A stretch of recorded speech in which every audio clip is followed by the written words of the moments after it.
नमस्कार, बहुत स्वागत है आपका। आप देख रहे हैं प्राइम टाइम। मैं हूं आपके साथ सोहेल खान। शुरुआत करेंगे एक बड़ी खबर के साथ। ये खबर यूपी से है। इलाहाबाद हाई कोर्ट ने एक बड़ी टिप्पणी की है और ये टिप्पणी गाय को लेकर की है। इलाहाबाद हाई कोर्ट का कहना है कि गाय को अब राष्ट्रीय पशु घोषित कर देना चाहिए। केंद्र को ताकीद की, कहा कि केंद्र को इस पर विचार करने की जरूरत है। हाई कोर्ट ने यह भी कहा, गौरक्षा सिर्फ किसी एक धर्म की जिम्मेदारी नहीं है। दरअसल एक याचिका दायर की गई थी। इस दौरान हाई कोर्ट ने गाय को लेकर यह टिप्पणी की है। राष्ट्रीय पशु घोषित कर देना चाहिए, ये शब्द इलाहाबाद हाई कोर्ट के हैं। केंद्र को इस पर विचार करने की जरूरत भी हाई कोर्ट ने बताई है। साथ ही यह भी कहा है कि गौरक्षा किसी एक धर्म की जिम्मेदारी नहीं है। राष्ट्रीय पशु घोषित किया जाए और देश भर की जिम्मेदारी हो इसे संभालने की।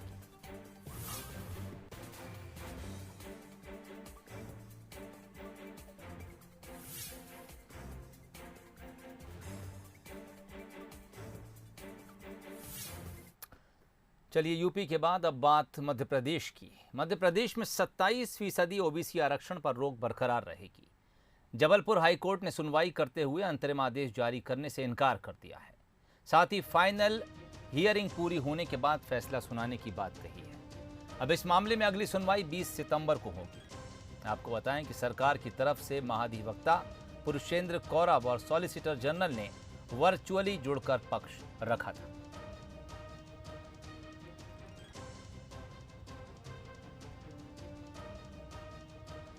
कोर्ट ने ये माना है कि रिजर्वेशन ओबीसी का मध्य प्रदेश में सिर्फ और सिर्फ 14% ही रहेगा। इसको 27% सरकार नहीं कर सकती। मैंने 3 याचिकाओं में, जो तीनों लीडिंग याचिकाएं हैं, इसमें लगभग 15 लोगों के लिए मैंने जो बहस की है, आज मैंने यही कहा है कि 19/3/2019 को जब डिवीज़न बेंच के सामने मैंने आर्ग्यू किया था, तो ये सब चीज़ें ले ली गई थी जो आज सॉलिसिटर जनरल ने वेकेटिंग स्टे पे आर्गूमेंट के दौरान उठाई, और इसलिए कोर्ट ने वेकेटिंग स्टे की जो एप्लीकेशंस हैं वो खारिज की हैं। इधर महाधिवक्ता पुरुषेंद्र कौरव का कहना है कि प्रदेश में 27% ओबीसी आरक्षण कानून पर कोई स्थगन नहीं दिया है। बंसल न्यूज पर उन्होंने कहा कि सरकार 27% आरक्षण देने के लिए पूरी तरह स्वतंत्र है। सिर्फ 3 कैटेगरी ऐसी हैं जिन पर कोर्ट का अंतरिम आदेश है। इनमें पीजी में एडमिशन, शिक्षकों की भर्ती और पीएससी की कुछ नियुक्तियां शामिल हैं। इनके अलावा किसी कैटेगरी में 27% ओबीसी आरक्षण पर रोक नहीं है।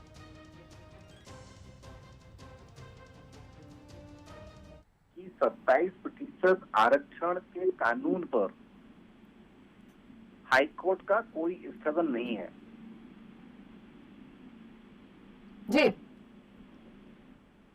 27% आरक्षण के कानून पर हाईकोर्ट का कोई स्थगन नहीं है।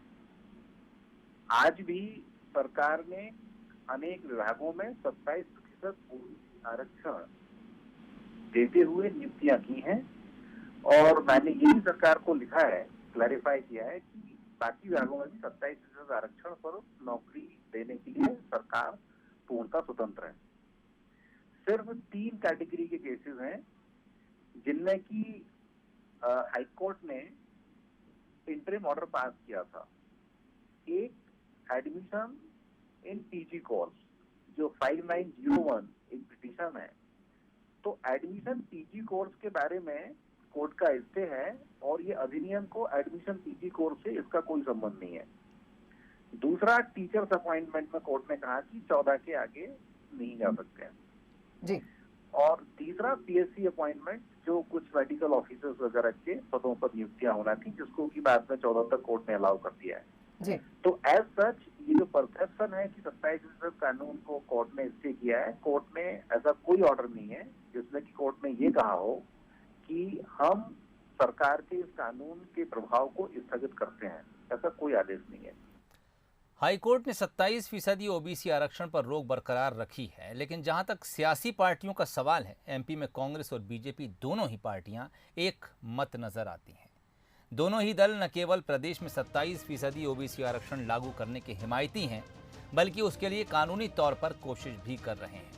मुख्यमंत्री शिवराज सिंह चौहान का कहना है कि प्रदेश में ओबीसी को 27% आरक्षण मिलना ही चाहिए। इसके लिए सरकार कोर्ट में बेहतर से बेहतर पैरवी कर रही है।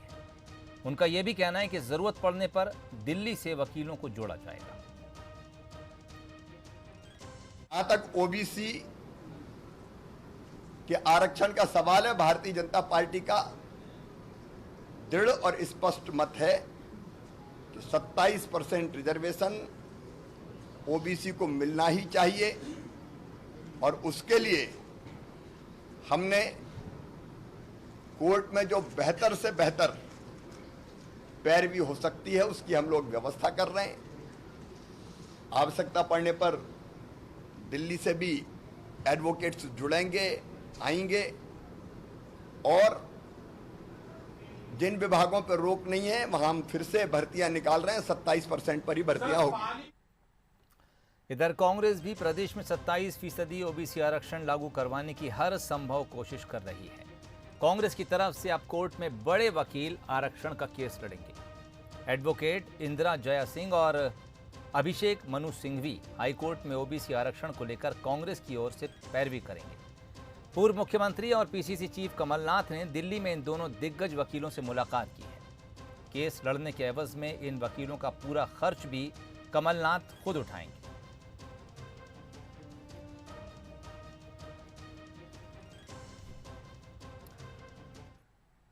चलिए बात करेंगे कुछ और सियासी खबरों की। ग्वालियर में कांग्रेस विधायक प्रवीण पाठक इन दिनों पार्टी के कार्यक्रमों से दूरी बनाए हुए हैं, लिहाजा सियासी गलियारों में चर्चाओं का बाजार गर्म है। चर्चा इस बात की भी है कि क्या विधायक का पार्टी और राजनीति से मोह भंग हो रहा है। देखिए ये रिपोर्ट। ग्वालियर दक्षिण से कांग्रेस के तेज तर्रार विधायक प्रवीण पाठक इन दिनों ग्वालियर की सियासत से दूरी बनाए हुए हैं।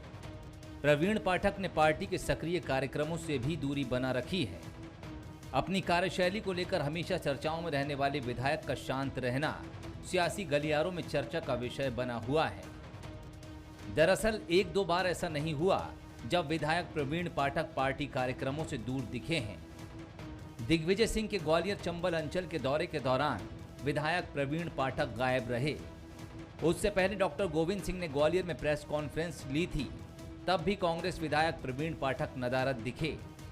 पूर्व मंत्री जयवर्धन सिंह का भी ग्वालियर चंबल अंचल दौरा हुआ, पर प्रवीण पाठक गायब रहे। इसके अलावा पार्टी के अन्य कार्यक्रमों में भी प्रवीण पाठक दिखाई नहीं दिए। विधायक की गैर मौजूदगी पर बीजेपी सवाल खड़े कर रही है। मुझे लगता है जो उन्होंने शुरुआत के अपने कार्यकाल में जिस प्रकार के बड़ी बड़ी बातें की, बड़े बड़े वादे किए, कालांतर में शायद उसको पूरा कर नहीं पा रहे हैं। तो उसमें एक ऐसा होता है, फिर अपने मन में आता है कि हम जाएंगे तो जनता क्या पूछेगी, हमसे सवाल करेगी। हो सकता है इन वजहों से वो कट रहे हो जनता से। तो एक सजग प्रहरी को, जैसा वो कहते हैं मैं दक्षिण का बेटा हूँ, तो बेटे का दायित्व होता है कि जिस जनता का वो बेटा है उसकी वो देखरेख करे। लेकिन इन चर्चाओं के बीच विधायक ने खुद अपना पक्ष रखा है। प्रवीण पाठक का कहना है कि वो उपचुनाव की जिम्मेदारियों में व्यस्त हैं, साथ ही वो यूपी में मिली जिम्मेदारी का भी जिक्र कर रहे हैं। उनका दावा है कि वो जनता के बीच हैं और जनता के अधिकारों की लड़ाई के लिए हमेशा मैदान में हैं। ये बात सच है कि पिछले कुछ दिनों से मैं ग्वालियर में समय कम दे पा रहा हूँ। उसका मुख्य कारण ये है कि पार्टी के द्वारा जो दायित्व सौंपा गया है उन जिले में अभी समय ज़्यादा देना पड़ता है। चाहे वो बाई इलेक्शन पृथ्वीपुर की बात हो या फिर उत्तर प्रदेश के चुनाव की बात हो। ये जो जनश्रुतियाँ हैं उन पर मैं ज़्यादा ध्यान नहीं देता। मेरे रक्त के एक एक कण में कांग्रेस है और मेरी सोच में सदैव कांग्रेस का संगठन है। ग्वालियर की सियासत में कांग्रेस विधायक प्रवीण पाठक अपनी कार्यशैली को लेकर हमेशा चर्चाओं में रहते हैं।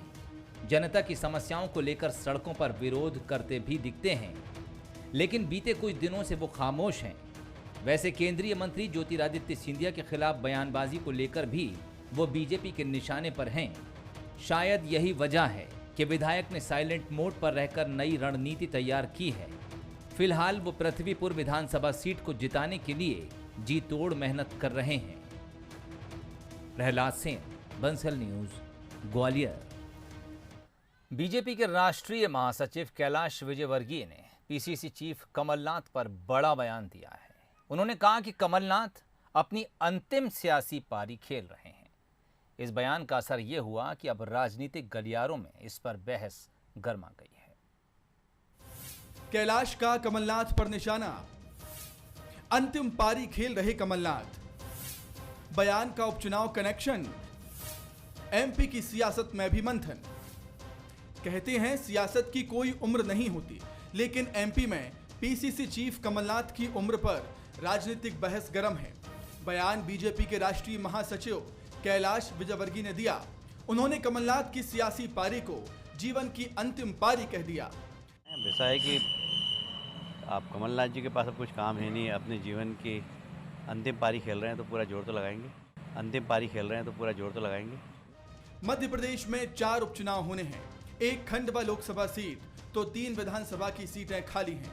बेशक उपचुनाव में बीजेपी जीत का दावा भी कर रही है, लेकिन सवाल यही है कि आखिर कमलनाथ को लेकर इस तरह की बयानबाजी क्यों कर रही है। पहले सुनिए कांग्रेस की प्रतिक्रिया, फिर आपको विश्लेषकों के मत से भी रूबरू कराएंगे।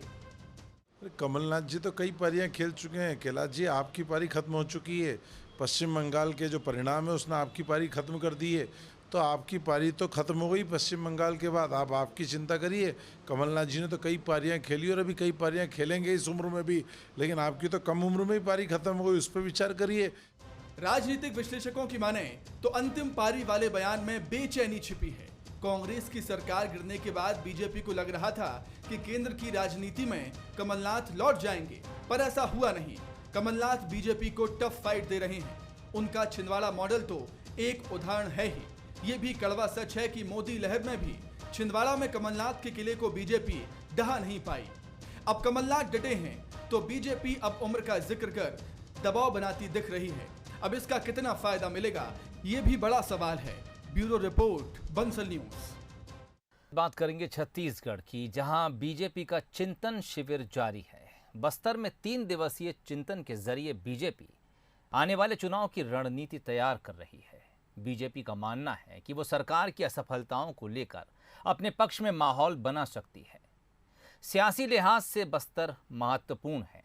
ऐसे में कांग्रेस भी बीजेपी के चिंतन शिविर पर नजर रखे हुए है। देखिए पूरी खबर।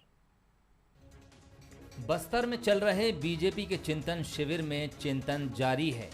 चिंतन शिविर में एक गोपनीय बैठक भी हुई। बैठक में कुछ चुनिंदा दिग्गजों ने आगे की रणनीति पर मंथन और चिंतन किया।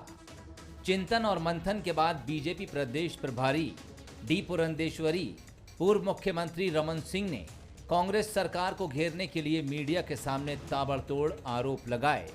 डी पुरंदेश्वरी ने तो ये तक कह दिया कि बीजेपी सरकार की असफलताओं के साथ चुनावी मैदान में उतरेगी। हालांकि उन्होंने ये भी जोड़ दिया कि विपक्ष का कोई चेहरा नहीं होगा। भारतीय जनता पार्टी सत्ता केवल और केवल सत्ता में आने के लिए वोट बैंक पॉलिटिक्स नहीं करती है, बल्कि पूरे और पूरे छत्तीसगढ़ की डेवलपमेंट के लिए ज़रूर भारतीय जनता पार्टी सत्ता में आना चाहती है। आप सोचिए, आप अंदाज़ा लगाइए कि कौन सा पार्टी सच्चे दिल से आपके विकास चाहती है और छत्तीसगढ़ की विकास चाहती है। ये आप समझकर लोग ज़रूर सोचेंगे और आने वाले समय में हमको आशीर्वाद देंगे, यही विश्वास है हमारा।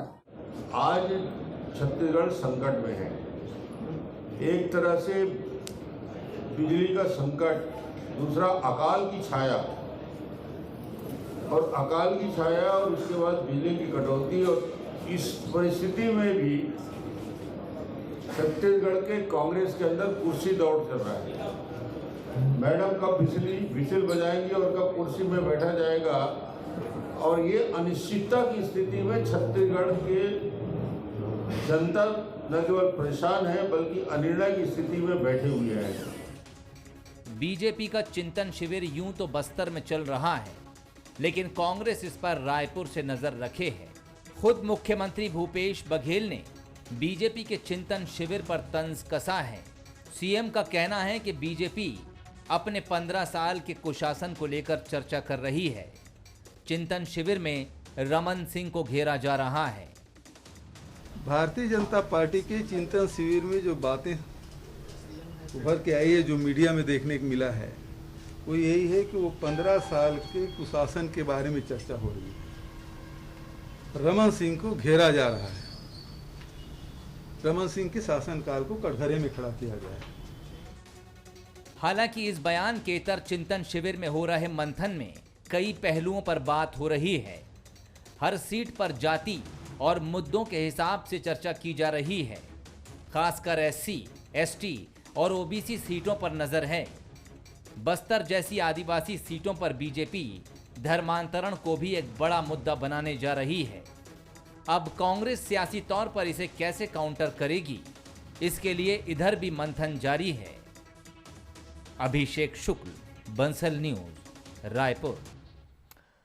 जहां देश में ओलंपिक और पैरा ओलंपिक खेलों में पदक जीतने वाले खिलाड़ियों का सम्मान हो रहा है, वहीं मंडला में भी टैलेंट सर्च कार्यक्रम चलाया जा रहा है, जहां खिलाड़ी अपनी प्रतिभा दिखा रहे हैं, लेकिन भूखे पेट। ये रिपोर्ट देखिए। मैदान में अपना हुनर दिखा रहे ये खिलाड़ी मंडला में चल रहे टैलेंट सर्च में पहुंचे हैं। खेल एवं युवा कल्याण विभाग ने इस टैलेंट सर्च का आयोजन किया है। 27 अगस्त से लेकर 4 सितंबर तक चलने वाले इस कार्यक्रम में स्कूल और दूसरी जगह से करीब 1100 बच्चे पहुंचे हैं। यहां से कुछ ऐसे खिलाड़ी भी चुने जाएंगे जो आगे चलकर राष्ट्रीय और अंतर्राष्ट्रीय स्तर पर अपनी प्रतिभा दिखाएंगे। लेकिन यहां इनको अपना हुनर भूखे पेट ही दिखाना पड़ रहा है।